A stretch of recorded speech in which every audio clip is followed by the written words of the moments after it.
টেনটেনা সকালবেলা ঈদের নামাজ ছেড়ে মিষ্টি সেমাই পায়েস খেয়ে নতুন জামা কাপড় পরে আমরা কিন্তু ঘুরতে বের হয়ে যাচ্ছি। সবাইকে ঈদের শুভেচ্ছা, ঈদ মোবারক। আসসালামু আলাইকুম, কেমন আছেন সবাই? গ্রামের সাধারণ মেয়ে এবং সাধারণ একটি মেয়ে হিসেবে আমি গ্রামেই থাকি সব সময়। আর আজকে চলে আসলাম ঢাকায় ঘুরতে। আজকে ঈদের দিন, তো ভিডিওটা করেছিলাম আগেই। এই প্রধান ডাকঘরটার কথাও না বললেই নয়, এটা কিন্তু ডাক ভবন।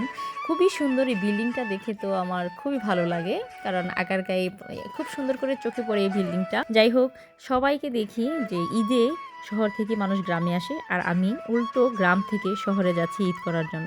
সারা জীবন গ্রামেই আমাদের থাকতে হবে, তাই বড় বোনের ডাকে সাড়া দিলাম ঈদ করার জন্য। আর ঈদে ঘরে বসে থাকবো এটা তো আর হয় না। আমরা দুটি অটো করে সারাদিন ঘুরে বেড়াবো। আজ আমাদের দুলাভাই আমাদের সবাইকে নিয়ে ঘুরতে বের হয়েছেন।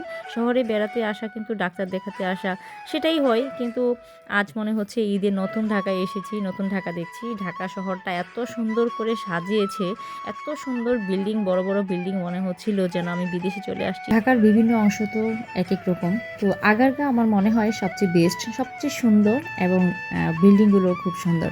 যাই হোক, এই রাজকীয় রাস্তায় রাজধানীর রাজপথগুলো একদমই ক্লিন। চলে এসেছি আমরা আগারগাঁওয়ের মেন পয়েন্টে, যেখানে হচ্ছে সংসদ ভবন এলাকায়। তো এই সংসদ ভবনের এদিক দিয়েই আজকে ঘুরবো। তাছাড়া বিজয় সরণি, চিনমোচি সম্মেলন কেন্দ্র, এগুলো আমরা ঘুরে ঘুরে দেখছিলাম।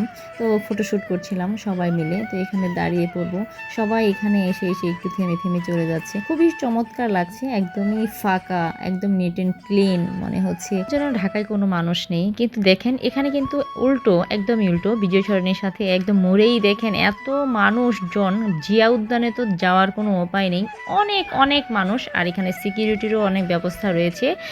দেখলাম যে আইনশৃঙ্খলা বাহিনী এদিক দিয়ে সবাই যার যার ডিউটিরত অবস্থায় আছে। তো সংসদ ভবনীয় এলাকাটা একদমই থমথমে ছিল, খুবই সুন্দর লাগছে। এদিকে ছবি টবি তুলতেও খুব ভালো লাগছে, যার যে যার মতো আসছে। তবে ঈদের দিন বলে কথা, কখনো এভাবে ঈদ করা হয়নি, আর কখনো হবে কিনা সেটাও জানি না। মহান আল্লাহ তাআলা কতদিন বাঁচিয়ে রাখবে জানি না। তো সেই জীবনটা খুবই ঠুনকো।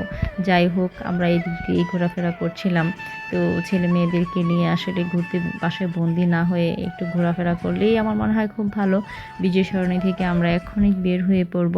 তো আমরা বের হয়ে যাচ্ছি। তো আমরা এখান থেকে চলে যাব আবারও চিনমোচি সম্মেলন কেন্দ্রে। আসার সময় কিন্তু একবার দেখেও এসেছিলাম, আবারও যাব। আসলে এই দেশ আমার, আপনার, সকলের। এই দেশকে ঘুরে ঘুরে দেখতে হবে, আর দেশকে ঘোরার মধ্য দিয়ে জীবনে আসে চরম সার্থকতা।